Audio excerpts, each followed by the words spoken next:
chou, tes couettes sont chouettes sous la couette. Les toucher, c'est chou. Ne craignons pas d'être un peu puristes, et même pour une fois, à mauvais escient. Je n'aime pas, mais alors pas du tout, l'usage qui se répand en français contemporain du mot agenda. Pour vous, comme pour moi, un agenda est un calepin consacrant une page à un jour ou à quelques jours et sur lequel on note ses rendez-vous.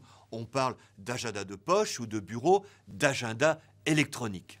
Or, on entend aujourd'hui, par exemple, que le secrétaire général des Nations Unies s'est fixé un nouvel agenda ou que telle ou telle réforme ne figure pas à l'agenda du gouvernement.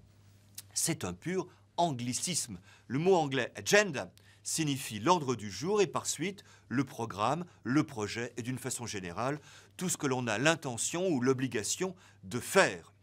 Les deux mots proviennent du latin « agenda », gérondif neutre pluriel du verbe agere, agir. Agenda signifie les choses que l'on doit faire. Comme on le voit, le mot anglais est très proche de la signification latine. Il lui est très fidèle.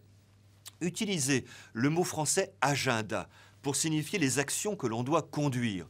Et donc une sorte de ressourcement latin du terme. Et l'on pourrait fort bien accepter l'évolution actuelle du mot agenda.